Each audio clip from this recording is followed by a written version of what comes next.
everybody, I'm Steph. I'm Michael. And today we have our top 10 games that we learned in July 2025. That's right. I learned 39 new games. And I learned 41. It was a really pretty good month of gaming. So I gotta say, a lot of these months I've been saying, yeah, it was an okay month for gaming. We played a lot of games that were just not that great. This month, fantastic games. This was a chef's kiss month, because any of these games could have ended up as like the top 3 on a lot of these other months. It was a really solid month of gaming, and I anticipate August will be just as good because we just got back from Gen Con. That's right. So many games. Like 130 or so. We have a lot to play. So, most of these games on this list have been provided by publishers to us. So if we don't say anything, assume they came from the publisher. But most of them did. Yes. Not all of them. A couple of them. You'll never two guess. Of them. Both of them are number 2s. That's right. So everything else not provided by the publisher. That's right. So, thanks to those publishers that provided us games, whether or not they ended up on this list, we're very thankful for each and every one of them, because they help us make the magic happen for you guys. That's right. But they didn't give these games to us in exchange for any of the videos we've done for them or for their placement on this top 10 list. They gave them to us because they know we like to play all the games. So, without further ado, let's get to my number 10, which actually was a game that you got back in April. Yeah. And Hasbro Avalon Hill asked you to do an actual ad, a 2-minute ad. Yeah. Highlighting all the features for Hero Quest First Light. Yeah. Highly recommend that y'all watch that video. Do you have it posted on YouTube? I assume you do. I do, and Instagram. And so that was good of them to ask you to do that ad. But we had not played it. Not till now. That's right. If you coming together with your former party and going to fight the baddies, it's this typical dungeon crawler type game. Yep. This differs from the regular Hero Quest in that, it's the same in that it has a double-sided map that will change based on the scenario that you're playing. You might have different doors that pop up in different areas so that the dungeon is different every single time. In addition, you don't have to have a dungeon master or game master. You can use the Hero Quest companion app that'll do all that stuff for you, which is so good. Yeah, it's really good. I love app-assisted games, even with the risk that there is with an app eventually not working anymore. I'm going to take advantage of it while it's here.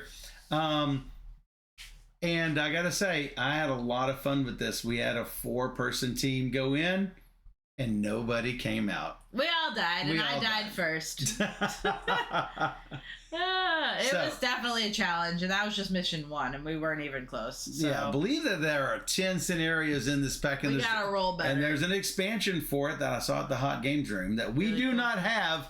Maybe we can get one of those from Avalon Hill. But this is a solid number 10 in my July listing. Super fun. It, like I say, could have made top 3 in a lot of these other months.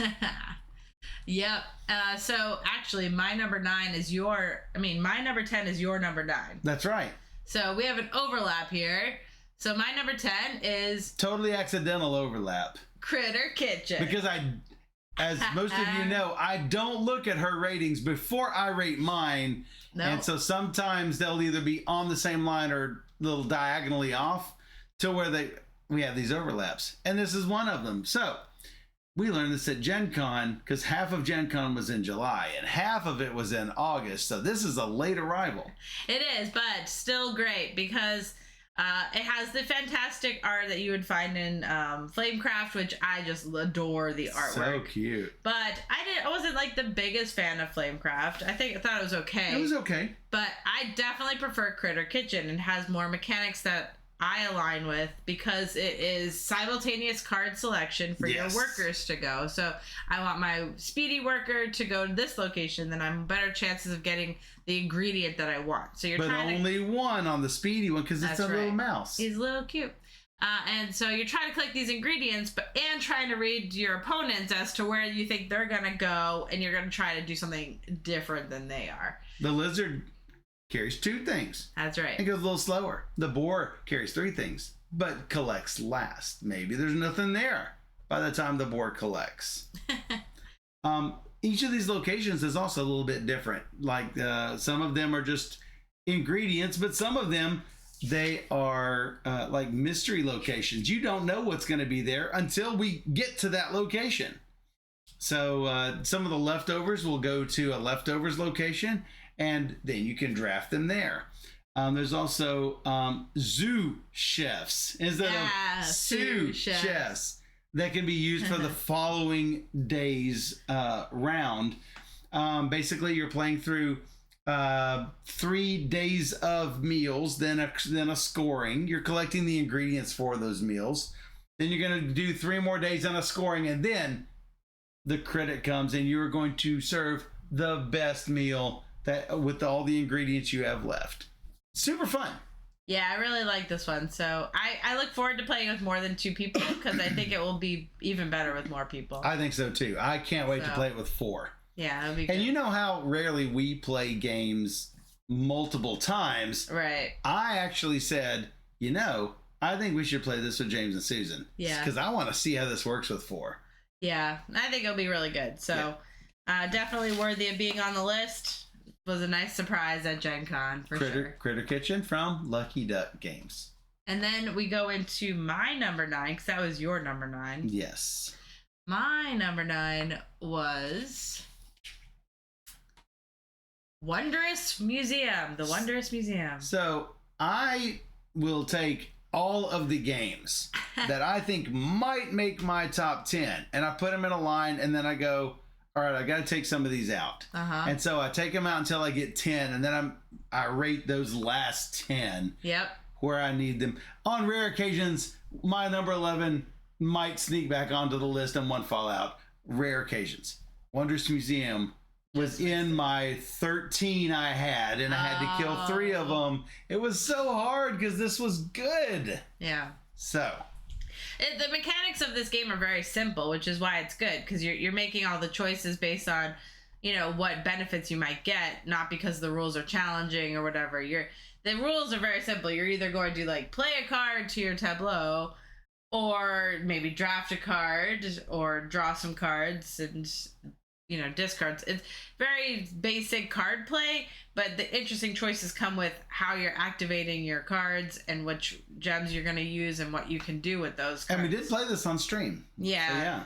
So I really, for something so quick, it really had a nice impact, and I really enjoyed that. So Stacy said so many good games. So many good games. This was a awesome month. And it's whimsical, like the art and the titles of the cards. Probably the Wing of a Dragon. That's the title of the card. Probably a Wing of a Dragon. No, I don't think so. No, matter of fact, there was a small typo in the rule book. I think it used to be called Monstrous Museum. Because one of the things to take the Monstrous Museum token, I think it was. Oh, yeah. But no, it's the Wondrous Museum token. So clearly they've gone through a slight name change. That's right. With because originally this was not an English title. Right. We actually, it's really funny. The first copy we got was a Chinese copy. That's right. And I'm like, I can't play this. We need the English rules. I speak Chinese. Reading is a little difficult. So, for sure. Yeah, and you don't read at all. No. So there is that. So, I really liked it. I was happy we could play it. Yep, that is your number 9 game, The Wondrous Museum from Broadway Games. Broadway Toys. Yeah. Is it Broadway Toys or Broadway Games? Toys. I thought it was games. Mm-mm. Who knew? Me. You knew. Yeah, you're number 8. Eric came close to picking this up at Gen Con, but already bought so much. Well, the thing is, you kind of have to prioritize Gen Con a little bit because that is a title that you probably won't be able to get now because they came from overseas. You have to think about it. If you ever wanted to get it now, it's like I can get this $80 US title that you can get anytime, or this $20 US title that you can hardly ever get. Yeah. So yeah. Well, it was only $20. Yeah, I mean, Wondrous Museum. Yeah. So you have to think carefully about how you want to buy things at Gen Con. Missed a good one, Eric. It was strong. Yeah. My number 8 is Railroad Tiles from Horrible Guild. Yeah. For those of you who know what Railroad Ink is, this is like that. But I gotta say, it's even better. It's not that I don't like roll and writes with the little dry erase board. I really actually do. And you are the queen of roll and writes. I do like roll and writes. But man, there's something about tile placement that's even better sometimes, because you hold the tile, you spin the tile, you don't have to draw it on there, you can just place it. In Railroad Tiles, you are trying to create your most efficient rail and road system. You really don't have any borders like you do in Railroad Ink, but you are trying to create contiguous networks of the road and rail, and you're going to be putting cars and trains and passengers in these networks to score more and more points, considering if you can get multiple cars on the same road network. And by that I mean roads that are all connected together, because the cars can't go on the tracks, guys, right? You know this. They can, but it's illegal.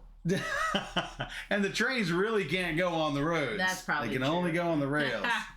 So, I really enjoyed the tile placement and scoring and all the interesting decisions.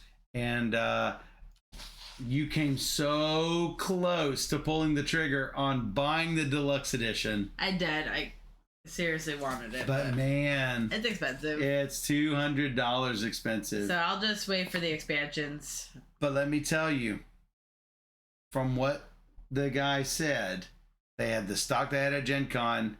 They had 10 or fewer back home, and once those are gone, that's it. They're gone. Yep.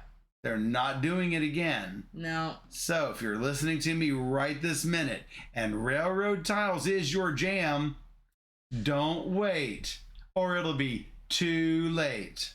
Jelfia's rule applies. Yes. It is limited edition. We do have the expansions on the way, from what I understand. Yeah, what we won't have is the 5th player. We won't have a 5th player, but you know what? How many times do we have 5 players? I mean, so if you have 5 players, the deluxe is for you. Go get it on their website. Go check out Horrible Guild and grab your copy of Railroad Tiles. Yep. Your number 8 is Positano from Slugfest Games. I've played this a bunch since the beginning of July or whatever when I learned it, because I've really enjoyed playing this. Now, it didn't go over great the first time I played with you and our normal Saturday group, but I really loved it. So I've been bringing it places. You have been really promoting this with all of our groups, which is great. That's exactly what you should do. I love it. It's easy to play and learn, and it has a fun bidding mechanism, because I might play the same card you do, but I play with a kicker that's one better than yours or something, so I will win those bids. Or we might play the same thing, so then you have to go to the tiebreakers. So it just depends on how much you want something, and you have to value it that way. I think it's great. And so when you're building your buildings on these locations, you want your windows to be looking out over the beautiful not beach. Into someone else's house. Not into the back of someone's house, right? Yes. So ultimately, it is a 3D tile placement game. Yeah. So Super fun because you're bidding every round. You're bidding on 3 different lots of like the placement of your building, the number of bricks you're gonna get, and the roof tile you're gonna get. So what's most important? The location, all of it, of course. But do you care if you have extra blocks from last round? Maybe you don't care about the middle one, or maybe you have no blocks and you're gonna get a level 4, so you need blocks. So you have to value the more blocks. I don't know. There's a lot of good choices, and it's very quick. For me, it was a little too random. We played 4 players, and sometimes if you don't get the exact thing you need, you lose out on all of the scoring opportunities provided by some of these end game bonus cards. And I might have been outkicked.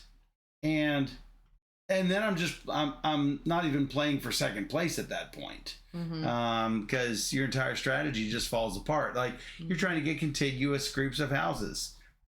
If you take away that chance, then I just don't have a chance to ever win that. So anyway, but you don't have to go for that. You go for something else then. If you can even do that. It doesn't bother me when it's a 15-minute game, so it's fine. It does not bother me. And that's why I like it. There is an expansion that increases it to 6 players. So then you get 2 more player colors, and it expands it from a 4x4 grid to a 6x6 grid. So that's really interesting. Yep. Or a 5x5. No, not a 6x6 grid. A 5x5 grid. That's what I meant to say. Yeah, maybe that. So I do have to say that Slugfest Games makes Tales of the Red Dragon Inn that we have been playing a bunch because we're almost done with it. Yep. And we said, hey, Slugfest Games at Gen Con, is there going to be a Tales of the Red Dragon Inn 2? Development is underway. That's all we can say. So yeah, more content for that. I would love it. It's not more content. It's new content. I love it. Well, more new, same thing. And I told them that I do all the voices, and so maybe I can get a voiceover job. Good luck with that. I would love it. My number 7 is another Broadway Toys game. Yeah. One that you had played as Panic on Wall Street. Yeah. And it is called Wolf Street. That's right. I had never played Panic on Wall Street. It is a super hard to get title, so you and I were super excited to see this game get republished as Wolf Street. Yeah, for sure. This game is one of the most innovative games I have seen in a long time because I had never played the old one. I mean, it's the same as the old one, basically. Yes, but I'd never played it, so I know. Boom, old school innovation, right? Yeah, right. It requires a large player count. If you've got a small number of players, so let me back up. If you've got enough players, then approximately half the players are managers and half of the players are investors. Managers are not playing against the investors. The investors are not playing against the managers. They're just playing against each other investor or each other manager. You're only playing against your side of the table.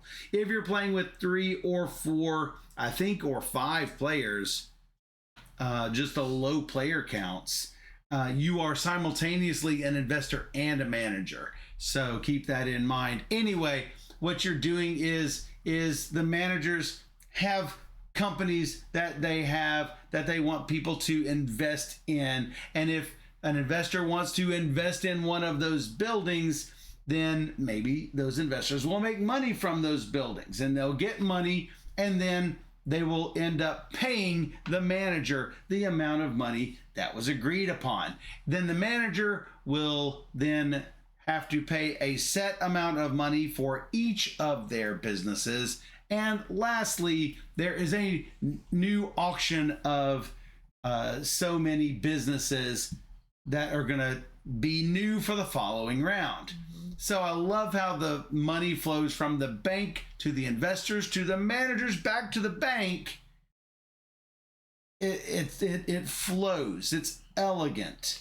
It's not hard, and it's not a party game that handles tons and tons of people. It just handles a lot of people. It's not. It does handle a lot of people. It's not a party game. Right. That's what I mean. Because here's the catch. I didn't explain this part. Whenever the investors are investing in the companies, it's real time. So I am talking to this manager. Hey, I'll give you 20 for this blue property because the blue are rather stable, and the blue companies are already doing really well. But he wants a lot of money for that blue property, so we got to come to some negotiation. But if I don't lock that property, Steph can come along and say, I'll give you 24 for that blue property.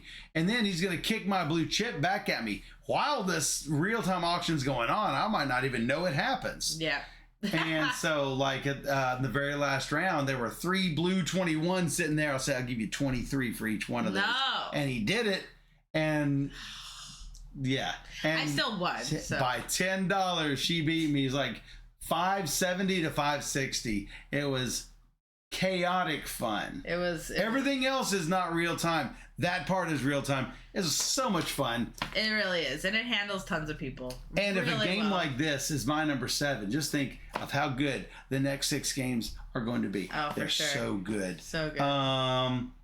And so that's Wolf Street from Broadway Toys. Nice. Your number 7 game is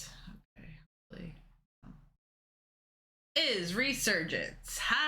From Portal Games. It is a bag building, worker placement, allocation kind of game.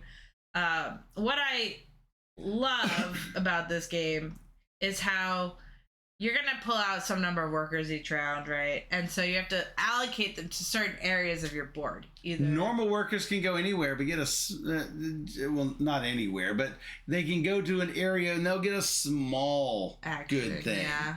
The specialized workers can go to the specialized places to get a better action. Right. So you're going to allocate these workers to different regions, so it's kind of an area control of these different regions. And if I can have more value of workers in a region, I'm going to get to go advance on this track that Michael won't get advancement on. And so that's like kind of a game within a game. It's like, it's not even like it's not even the main part of the game. It's not even the main part of the game, but it's so elegant and interesting that this is part of the game. It's not just like, oh, I have this worker, I'm going to place it here. It's now we have to think about where we're assigning these guys. I really want this guy in my warehouse, right? But I can't let her have another push in this river region. I can't let her have it. So I've got to put this worker here. And so it's like another mind game that I love so much. Like, well, I think he's probably going to try and go for the blue region. So I'm going to try and go for the red region. And I see she's short on that. She's got to go to the blue region. So while this is just like a little part of the game, it's a whole big thing of the game because you're allocating your workers to then take actions in these regions. So like, okay, I have these guys here. What am I going to do? Oh, you went to that region. How could you do that? Now I've got to spend extra resources to go there. And now we're fighting for these different territories and actions. So I don't know. You spoiled my whole plan. It is a worker placement game, at its core. This is what you're doing. You're taking actions, gaining resources, managing the resources, but there's an elegance to it. So good. On how you're going to do these things. So for me, it works really well. And it's not too difficult. It's probably a medium weight Euro game. Yes. So I don't know. I really like that. Yeah, I think it is super fun. Be sure to check out our teach and playthrough. That's right. On our YouTube channel. Yeah. That's Resurgence provided by Portal Games. That's right. Really cool. My number 6 is your number 6. Hey, we have a crossover. Another crossover. And again, I don't check these out ahead of time. I intentionally don't look at your top 10 while I'm doing mine. And sometimes we get these direct collisions. Sometimes they might be one off, like our Critter Kitchen, but close enough we can talk about them together. That's right. This is The Mandalorian Adventures from Unexpected Games. Yeah. This is another one of those games where you have the book as a map. And I like those. You are going through and reliving season 1 of The Mandalorian with all of the. So scenario 1, we actually had to play on stream, and it is cooperative and trying to get whatever goal that there is. And this is the scene, for those of you who have watched The Mandalorian, where you have, I believe it's IG-11 that is going along with Mando in order to get the child. So it was a whole lot of fun for a dudes on the map game. It does not feel like a dudes on a map game. It's a puzzle. You have to work it out and figure out what to do. It's not just like go in and kill everybody. You actually have to do something and figure out what your mission is, basically. Ultimately, I try to treat most dudes on a map game just as a puzzle. Yeah, and it's card allocation, so you have cards that you're allocating to different locations to take actions. So it's nice. Jane says, "Pew pew. Have you tried the expansion yet?" He went for a walk. No, we did. We have not, because we have. So here's the thing with these. I want to play through all of this before moving on to the expansion. Now, if you're asking if it is a keeper and will we eventually play through the expansion, and the answer to that is, for me anyway, an unequivocal yes. A wholehearted yes. Yeah.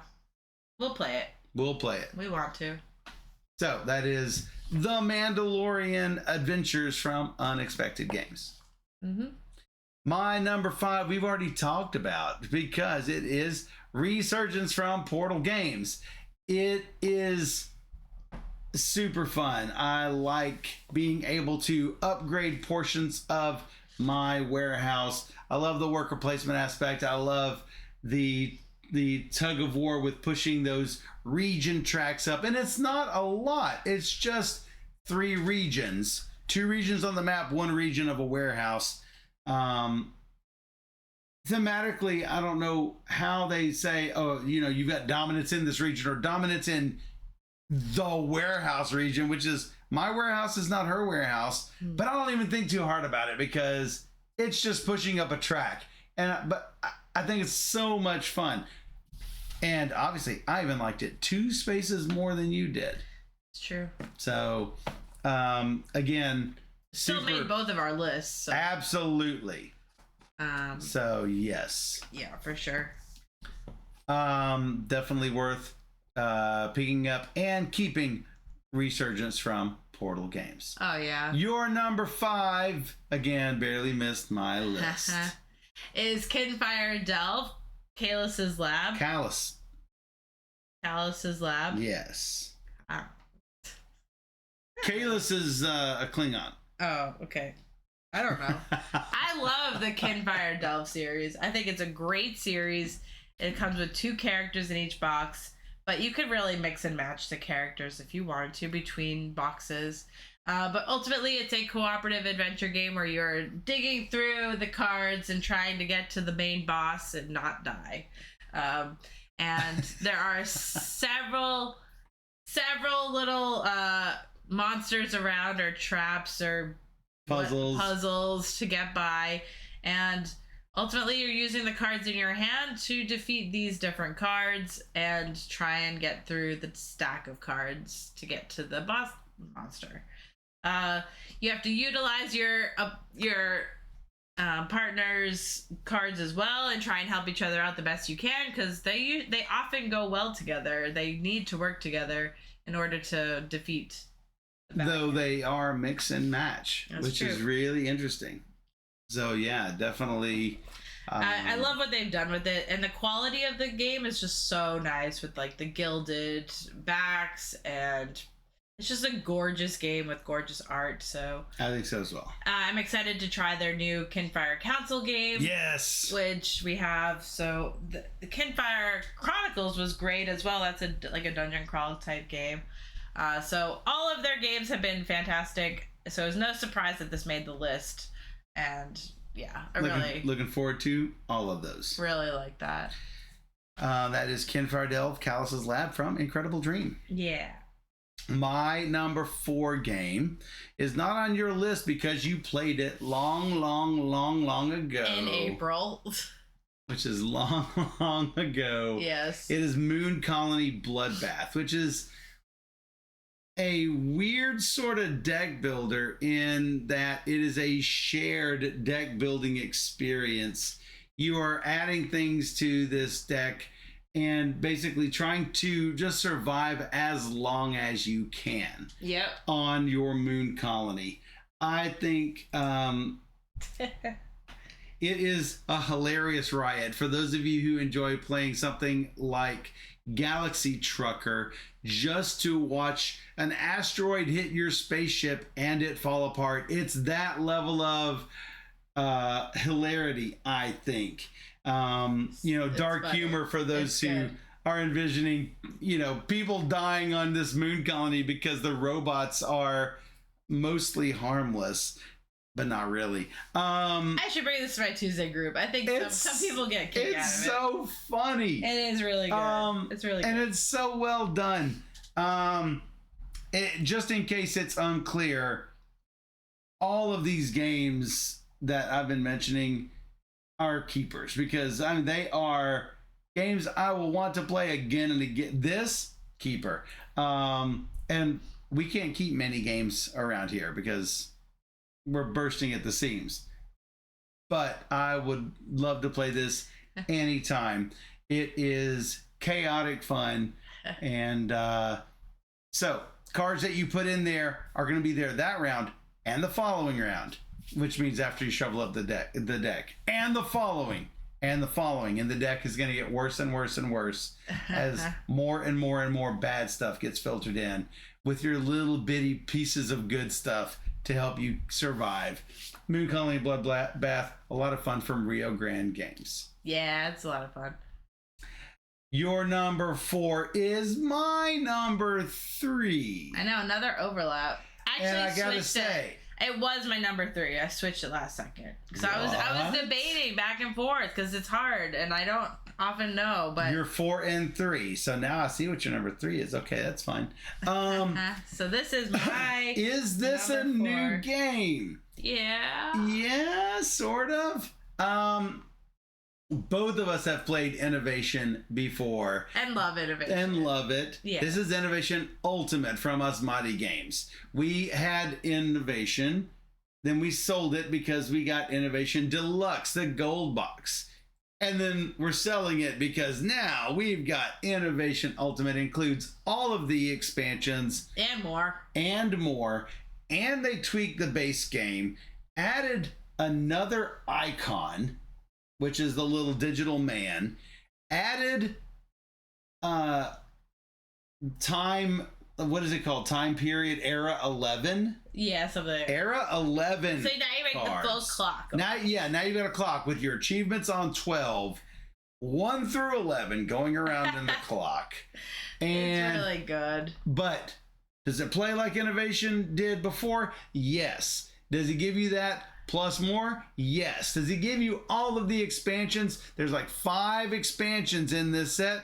Yes. Absolutely get Innovation Ultimate if you're a fan of Innovation. Yeah, so we've been playing just the base game because I've been teaching people, but I've really never gone past the base game. I want to dive into the next set of expansions. Do too. But with 2 players, we get up to like 7 or 8 or era 9, maybe a card or so. I know. And then when someone's won. Yeah, there's a lot. You got to play it 3 or 4 players before you start getting deep enough into those sets. So good. It's so good, though. Yes. Definitely recommended. And if you haven't played Innovation, you have to. Just do it. Just do it. I think it is one of the modern classics. And how could that be if there are 2 games above that on my list? I mean, yeah. Above this. I know. It's so good. I know. Such a good month. I know. And you have 3 games above it. Like I said, I went back and forth, but here is your number 3. My number 3 is Railroad Tiles, which we talked about. You was on your list. It was your number 8. But for me, this is just so my jam. I love this. So your jam. It is drafting tiles. making your perfect city of all of the possible combinations, when to use your like little bonus stars, and how is it going to affect you in later gameplay. Are you going to get the tiles you need to complete your grid? It's just, there's so many things I love about this game, and it's easy. Whoa. That's us. Yeah, you need to like not do that. I'm not. I was switching over and it unmuted it. That's weird. That is weird. So I really, really love railroad tiles. Enough to almost buy the deluxe. I know, I was that close. So close to just doing it, but so for me, this is a definite keeper. Like, yes, I love it. I love it. And the expansions are coming. There's a lot of expansions. I'm very excited. I'm very, very excited for all that. So I'm gonna bring them all to you. Yeah, we are. That is railroad tiles from Horrible Guild. Yeah. Now the top 2 games. How can it be better than Innovation? I was surprised this wasn't your number 1. It was close. It was super close. Yeah. And the only reason is because I have not played this enough to know whether it is better than the previous edition. But I don't think it's better. I think it's different. And I think it's different enough that I will keep both editions. What are you talking about, Michael? I'm talking about Arkham Horror 3rd edition, not provided by Fantasy Flight Games, because we just have never gotten these games before. And it had never hit the table. And I'm like, one day I was just like, let's play Arkham Horror 3rd edition and see what makes it different. There are enough differences that it would be difficult for me to bring them all to mind. It feels like Arkham Horror, but it also feels completely different to 2nd edition. Mm-hmm. 3rd edition has scenarios and a modular map, so you're not stuck with the normal 2nd edition map. So for that, check mark. It's better on 3rd, I think. Are the scenarios different enough to one another? I'm not sure. I've only played the one. Could you have randomness in a map? I'm not sure, because again, I haven't played it that much. There used to be an Arkham Horror Companion app. In fact, I keep an old iPad with the companion app installed on it because it's no longer available for 2nd edition, and there's nothing available for 3rd to my knowledge. So yes. Cosmic Beat said, between Eldritch Horror, Mansions of Madness, and CDMD, I don't think Arkham Horror would ever get to the table. It's so good. They've changed how the Mythos phase works. They've changed how the monsters appear. The gate system is not the same as it was in 2nd. You're not going into a gate to an otherworld location and then to a 2nd place and then back out onto the map. So none of that happens. I sort of like that in 2nd edition. But just because they don't have that in 3rd doesn't make it worse. It feels to me, because of little things like that, which are really big things like that, it's like a different game. But it feels familiar, if any of that makes sense. You've still got money, you've still got item cards, you've still got magic things. They introduced certain things from how they did things in Eldritch Horror that got incorporated into this. It's as if 2nd edition and Eldritch had a baby. Yeah, James. So, yes. 3rd has these little round boards that are connected by paths. 2nd is the 2nd edition is the rectangular board. Yeah. And all of the expansions. And here's the other thing. Arkham Horror 2nd had all of those fantastic expansions. 3rd has more and more being added along the way, but they're different expansions. What do I like more? I don't know. I like them both. I will keep playing them both. I love Arkham Horror. I don't even care for the Lovecraft mythos. I just love the game. I've loved all of these Lovecraft style games. Yeah. So, did not care for Arkham Horror card game. I did like the bag builder, but I did not care for the game much itself. Yeah. But all the other games, just keep bringing them. I'll just stick with Matches of Madness. I am looking forward to playing that one. I have not played yet. I've played first edition Mansions. Oh, I'm talking about second. And it was a wreck. Yeah. Second edition, I hear's fixed all the problems that the other had. So that is my number 2 Arkham Horror third edition from Fantasy Flight. Your number 2, also not provided yet. No, not yet. By the publisher. We anticipate. Probably. I am going to request. So.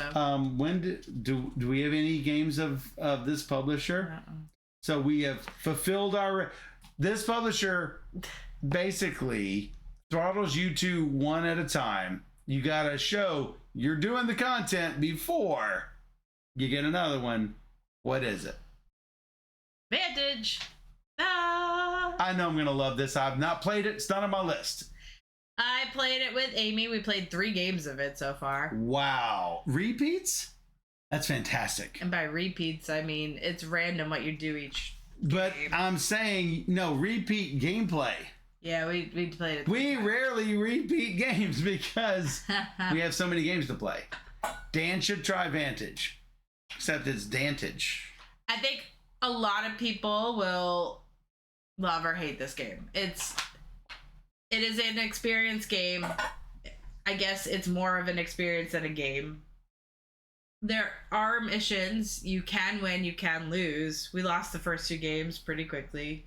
The third time we played, we won, but yeah, it's so you fulfill the mission and then you're like, well, is that it? Like, you feel like you've done so much and you've explored this world so much. And so the game is actually like, it drops you at a place, your vantage, right? And on your turn, you're going to do one thing. And that could be one of the different 6 options of the card. You could explore the area, if you will. Or you could simply leave. And now if you do something on the card that you're at, you do one thing and then next turn you're forced to leave. So you could come back to this card later if you wanted to like go back, or if you had another mission. But you have to go. You have to go to another card. Or you might do something on your person, like you might level up your character, like master your ability, or equip your character with a backpack or first aid kit or whatever your character's good at. So you want to do that because every time you go and do a check, there's going to be checks, and you can't fail the check, but you might have to roll several dice, and these dice will have like a heart on it. And if you have positions on your board that can hold the die, you're not going to take damage. Otherwise, you're simply going to take damage. It's hard to get that life back up.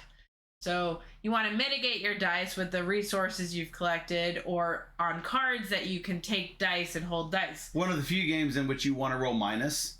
Yeah, the minus is nothing. So you want to roll that because that's a nothing will happen in the die. It's really a line. Yeah. Nothing is happening. It's nothing like Tales of the Arabian Nights, in my opinion. Yeah, so by I'm not sure you're gonna like it. By experience game, it's sort of like Tales in that you're choosing an action from among several, and then something is read to you, and you might have to roll a check. Yeah. It's like Tales, but not like Tales. Right. But by experience game, that's what you mean. And by experience game is like, it's not really a game. You don't have full control. It's like a narrative tale. But it's small narrative. It's very little narrative. It might be like, oh, encounter with a bear, roll six dice. To be fair to Tales, comparing it to Tales, each of the little things that you do in Arabian Nights is a mini story unto itself. Oh, hey, you weren't in the water before, but hey, now you're in the water and you got this great big whirlpool. What do you do? Sure. it's little bite-sized stories like that. Yeah, and that's what this is, I guess. So, but it's not. Is sort of, but not sort of. I like it better than Tales of Arabian Nights, but then again, I've heard so many people say it's not a game. Like, Tales is clearly a game. This is a game. I see no difference. I get that. I think you have to They're play both it, games. and then you can compare it better. I've only played Tales of the Arabian Nights once. I played Arthurian Nights several times.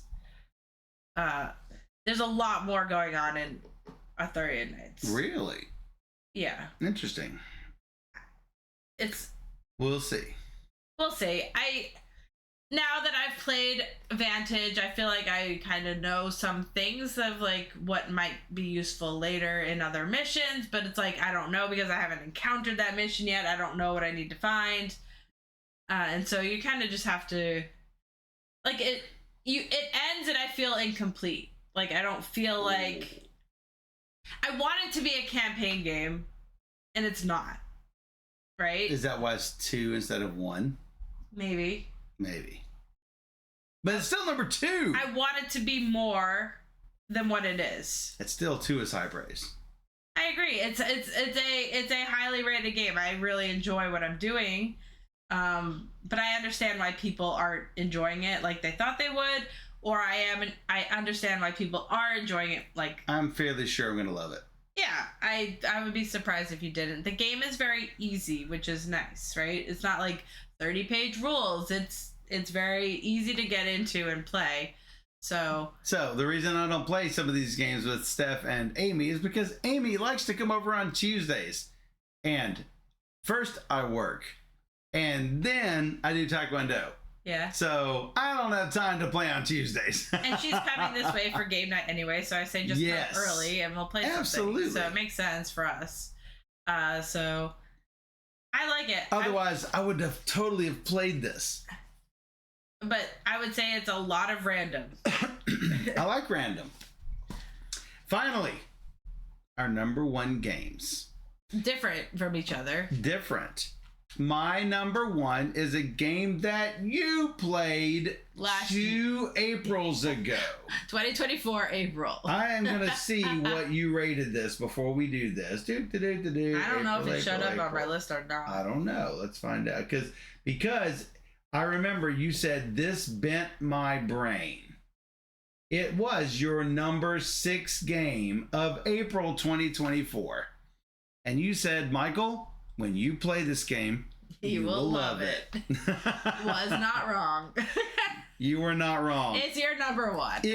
It beat, and I'm not sure it will stay as my number 1 because there's so many good games on this list. I mean, there was Arkham Horror, Innovation Ultimate, Moon Colony Bloodbath Resurgence. Any of these could have hit that top spot, but currently my top spot goes to SETI from Czech Games Edition. This game is fantastic. It's solid. It is fun to play. I enjoy the planetary map. I enjoy each of the things that you can do are linked together but distinct. You know, scanning the planets in order to get the cubes, and the cubes that are used to do the blue computer missions to try to find the stuff. But the scanning, the telescope thing, the scanning of the systems that you get the blue cubes for are used to get the pink cubes. And exploring all of those planets gives you the yellow ones. And so all of those together to find the aliens that are out there, and then you can interact with them in whatever ways. This game is begging for expansions, and now it has one. So I am fortunate to have played this right before getting this expansion and playing it. Yeah, it's so good. I knew you would love it. And it still breaks your brain. Multi-use cards. There's 4 uses. There are 4 uses for these cards. You can use it to scan a section of the sky. You can use it to get a quick and easy resource. You can use it as an income resource, or you can use it for the card power itself. Love multi-use cards. Want to see more of it because that makes interesting decisions happen. I love interesting decisions. I love player agency. I love all of these things. Number 1. That is SETI from Czech Games Edition. Your number 6 a year and a half ago. My number 1 today. That's right. I was going to say your number 7 is my number 1. Yes, it is. Because you have been looking for this for the longest time. It is so innovative, as I said. And it's a good month when this game is my number 7. I know. And it could have been top most of these other months. It's my number 1, Wolf Street. Such a good month. Because it's just so fun. Chaos. It's such chaos, and I love it. I love it. And if I have 10 people, I will want to play this game. Like, I want to play 5v5. I love this. Chaos. I think it's so much fun, and we had a great time playing with a whole bunch of people.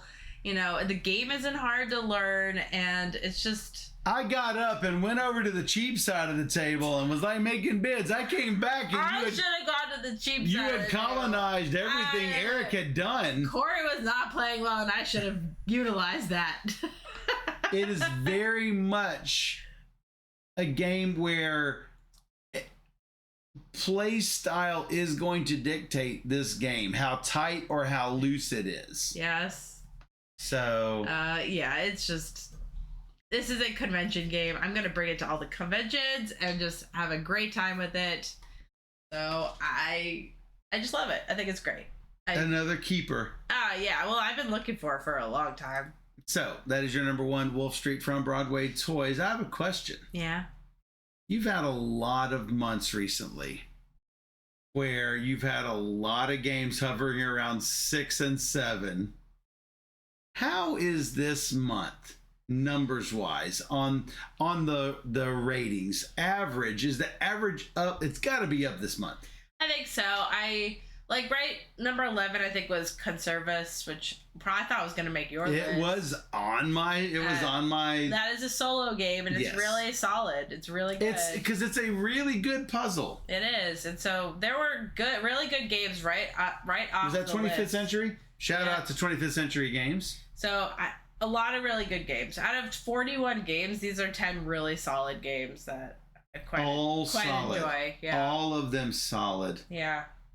So all these I really like. Yeah, so it was a really good month. So for those of you who like to fast forward to the end just to get the top 10, since Steph doesn't put in the time links or anything, here is the rundown of the top 10. My number 10, Hero Quest First Light from Avalon Hill. Number 9, Critter Kitchen Lucky Duck Games. Number 8, Railroad Tiles from Horrible Guild. Number 7, Wolf Street from Broadway Toys. Number 6, The Mandalorian Adventures from Unexpected Games. Number 5, Resurgence from Portal Games. Number 4, Moon Colony Bloodbath from Rio Grande Games. Number 3, Innovation Ultimate from Asmati Games. Number 2, Arkham Horror 3rd Edition from Fantasy Flight Games. And my number 1 game, SETI from Czech Games. My number 10 was Critter Kitchen from Lucky Duck Games. Number 9 was The Wondrous Museum from Broadway Toys. Number 8 was Positano from Slugfest Games. Pastanano. Number 7 was Resurgence from Portal Games. Number 6, The Mandalorian Adventures from Unexpected Games. Number 5, Cannon Fire Delve Callus's Lab, Incredible Dreams. Number 4, Innovation Ultimate from Asmati Games. Number 3, Railroad Tiles from Horrible Guild. Number 2, Vantage from Stonemaier Games. Number 1, Wolf Street from Broadway Toys. And that's our top 10 of July 2025. So I expect great things in August, guys. Because it's the Gen Con, the best of Gen Con. Here's the thing, though. We don't just play all the best games all in one month. We're going to space these out a little bit for you so it doesn't have a traffic jam like this month. So, and Railroad Tiles. Yes. Yeah, Wolf Street sold out every day at Gen Con. Yes. I was going to buy an extra copy, but couldn't get it. So, be sure to join us here the first Wednesday or Sunday of each month to get our top 10 recommendations. And be sure to check out your blog on BGG all the meeples of the rainbow. Just search for Pumpkin312 or Board Gamer Steph or all the meeples of the rainbow on Board Game Geek, and you will find Steph's blog, where she is going to break down not just the top 10, but every game. All the games that she played in July 2025. Should be tomorrow. With a rating from 1 to 10, from 10 to 1, or maybe 0. Though I don't know if you've ever given one a 0. Even Super Yum. No. So, if you enjoy game overviews and teaches and playthroughs, you can, and top 10s, you can find all of those on our YouTube page. Just search for Board Gamer Steph on YouTube. Yeah. Or even better, you can join us live on twitch.tv/BoardGamerSteph, where we stream every Wednesday and Sunday night at 5 p.m. Central. And we bring you 3 games or more every single stream. So come join us on Twitch, where we play all the games. And for those on Twitch, we'll be right back.